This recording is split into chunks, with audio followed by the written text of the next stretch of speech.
प्रिय विद्यार्थियों, आज हम डिपार्टमेंटल अकाउंट्स के बारे में बात करेंगे।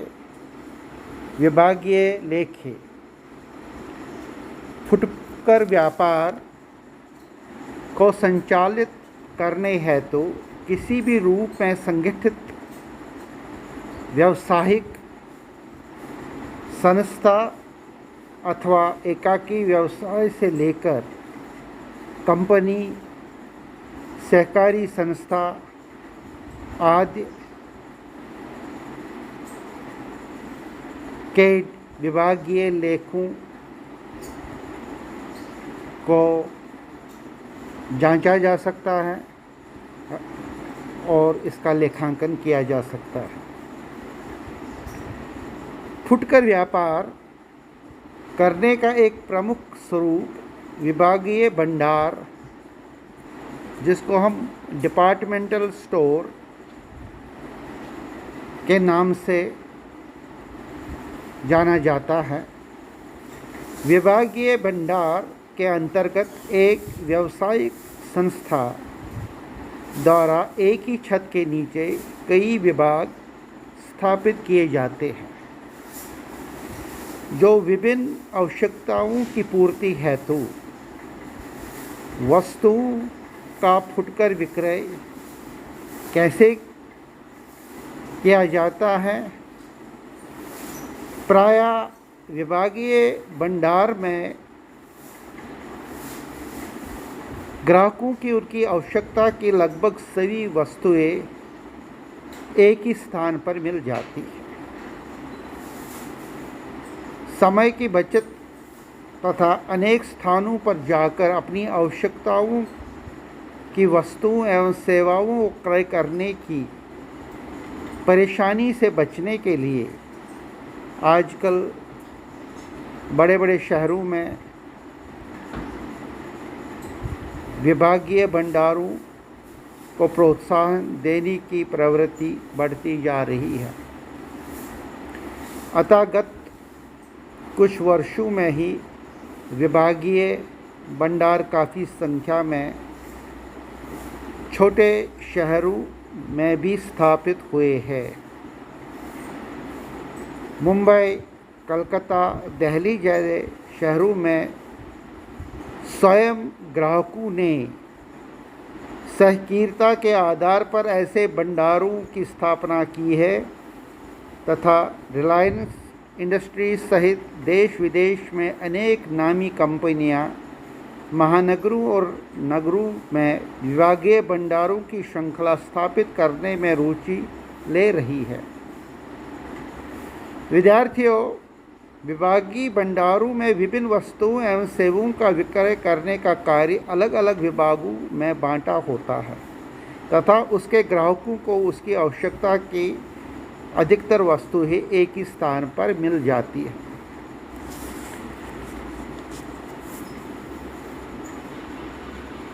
विभागीय भंडार दोहरा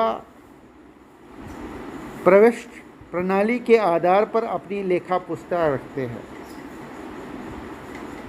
दूसरे शब्दों में कहेंगे कि विभागीय भंडार double entry system of book keeping के आधार पर अपने बुक्स ऑफ अकाउंट्स को मेंटेन कर रहे हैं। एक साधारण व्यवसायी की भांति ही उनको भी विभिन्न सहायक एवं प्रमुख पुस्तकें रखनी होती हैं, किंतु विभागीय भंडार विक्रय कार्य की दृष्टि से अलग अलग विभागों में होने के कारण विभागीय भंडार के प्रबंधकों की एक प्रबल इच्छा ये रहती है कि वर्ष के अंत में प्रत्येक विभाग की कार्यकुशलता के बारे में ज्ञान प्राप्त करें। डिपार्टमेंटल स्टोर के अंतर्गत किस विभाग में लाभ ज़्यादा अर्जित किया है या किस विभाग में हानि ज़्यादा हो रही है।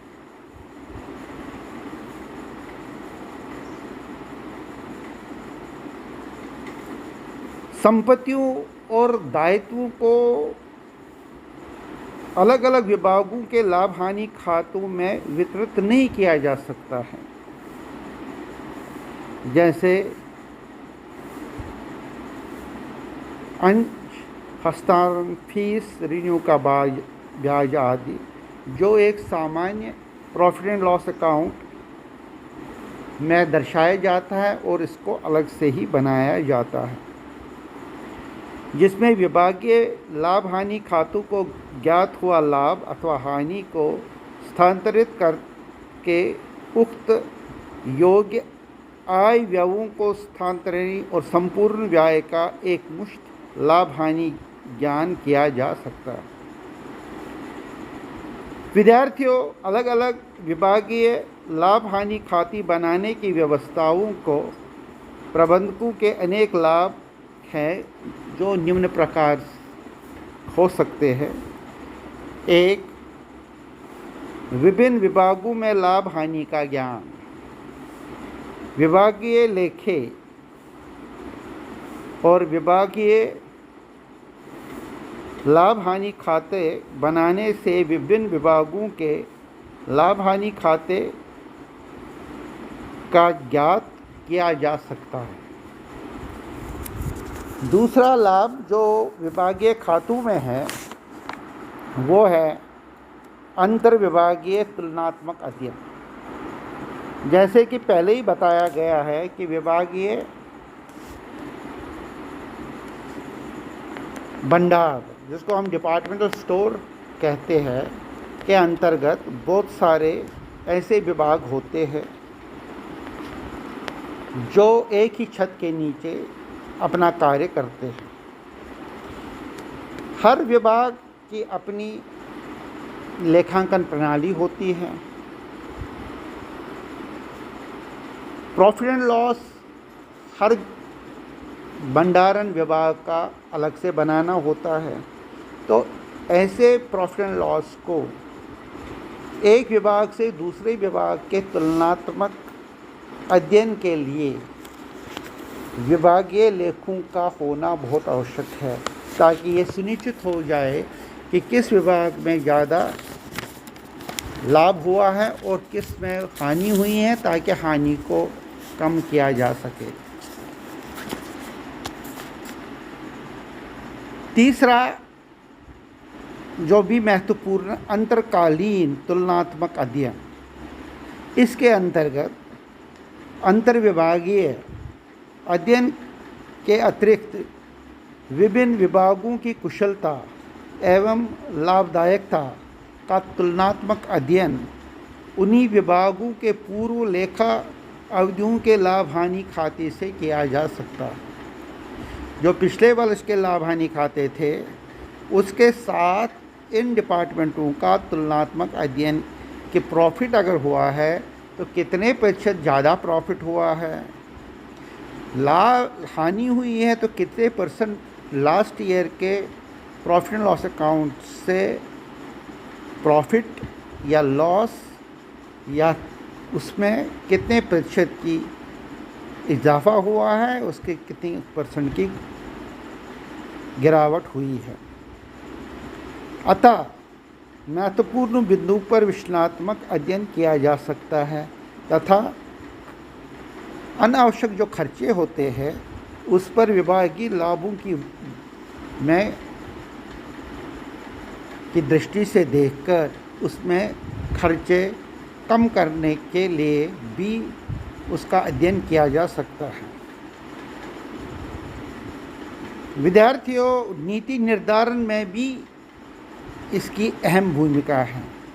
विभिन्न विभागों की कार्यकुशलता से भिन्न होने के परिणामस्वरूप प्रबंधक ये निर्णय आसानी से ले सकते हैं कि किस विभागों में व्यापार का विस्तार करना है तथा नुकसान के चलने वाले ऐसे कौन से विभाग हैं जिनके उन्हें चालू रखना है या उन विभागों को बंद किया जा सकता है।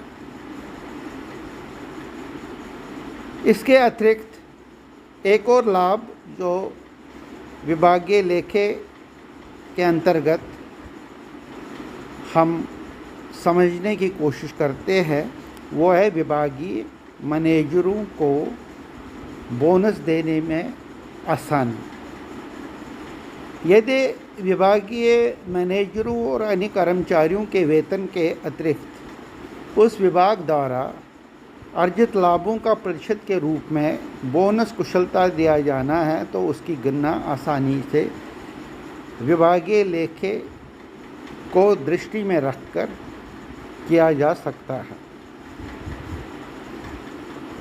इसके अतिरिक्त स्वस्थ स्पर्धा को प्रोत्साहन भी मिलता है। विभाग अनुसार लाभ हानि खाते बनाने में स्वस्थ स्पर्धा को प्रोत्साहन मिलता है। प्रत्येक मैनेजर अपने विभागों के लाभों को बढ़ाने का प्रयत्न करता है तथा हानियों को रोकने का प्रयास करता है। अब विद्यार्थियों, हमको ये समझने की ज़रूरत है कि विभागीय लेखांकन प्रणाली क्या है। What is the departmental accounting system. वर्ष के अंत में समस्त विभागों के अलग अलग लाभ हानि ज्ञात करने के लिए प्रारंभ से ही लेखा पुस्तकों इस प्रकार रखी जाती है कि आसानी से विभिन्न विभागों के लाभ हानि खाते बनाए जा सके। अर्थात प्रत्येक लेखा वर्ष के अंत में अलग अलग विभागों के क्रय विक्रय, मजदूरी, वेतन तथा अन्य खर्चों के प्रारंभ से ही आंकड़े उपलब्ध हो सके। इस कार्य के लिए क्रय बुक, विक्रय बुक, क्रय वापसी पुस्तक तथा विक्रय वापसी पुस्तक के बनाने वाले सामान्य खाते, जिसको नॉमिनल कॉलम्स के अतिरिक्त प्रत्येक विभाग का पृथक पृथक खाना और बनाया जाता है। क्रय पुस्तक, विक्रय पुस्तक, क्रय वापसी पुस्तक और क्रय विक्रय वापसी पुस्तक का प्रारूप के लिए हमको 7 कॉलम का एक परचेज बुक या सेल्स बुक या परचेज रिटर्न बुक या सेल्स रिटर्न बुक बनाया जाता है। इसके कॉलम्स निम्न प्रकार से हैं। एक, डेट कॉलम, दूसरा पर्टिकुलर कॉलम, तीसरा इनवॉइस नंबर, चौथा लेजर फोलियो, पांचवा टोटल, फिर डिपार्टमेंटल ए, डिपार्टमेंटल बी। इसी प्रकार परचेज बुक या परचेज रिटर्न बुक या सेल्स रिटर्न बुक को बनाया जाता है। मैं एक बार फिर दोहराऊंगा बच्चों, इसमें 7 कॉलम्स होते हैं। एक पहला कॉलम जो होगा लेफ्ट हैंड साइड में वो डेट कॉलम होगा, इसके बाद पर्टिकुलर्स कॉलम होगा, उसके बाद इनवॉइस कॉलम होगा, बाद लेजर फोलियो नंबर का कॉलम होगा, इसके बाद टोटल का कॉलम, इसके बाद डिपार्टमेंटल ए और डिपार्टमेंटल बी, डिपार्टमेंटल सी, जितने भी डिपार्टमेंट हैं उसके लिए परचेज बुक को अलग अलग एंट्री की जा सकती है। इसी तरह अन्य सहायक बुक जैसे क्रय वापसी पुस्तक और क्रय विक्रय वापसी पुस्तक भी कॉलम्स बनाए जाते हैं और इसके टोटल जो हैं वो हर डिपार्टमेंट का योग के आधार पर ही दिखाया जाता है। इसके अतिरिक्त अंत विभागीय हस्तांकन बुक, जिसको हम कहते हैं इंटर डिपार्टमेंट ट्रांसफ़र बुक, ये भी बनाई जाती है, जिसका स्वरूप इस प्रकार से होगा।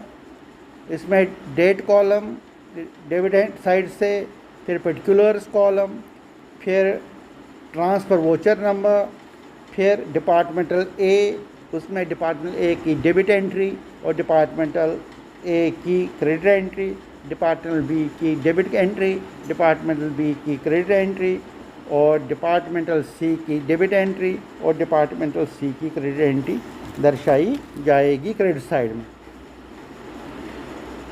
इसी तरह जो इसका स्वरूप रोकड़ बही क्या है, जिसको हम कैश बुक कहते हैं, इसमें हम डेबिट साइड में date, particular, ledger folio, total और क्रेडिट साइड में डिपार्टमेंट ए और डिपार्टमेंट बी के साथ साथ इसमें भी date, particular, ledger folio, total, department A और डिपार्टमेंट बी, जो कॉलम्स ए डेबिट साइड में है वही columns debit side credit side में भी होंगे, ताकि कैश बुक की सही जानकारी हमको प्राप्त हो सके।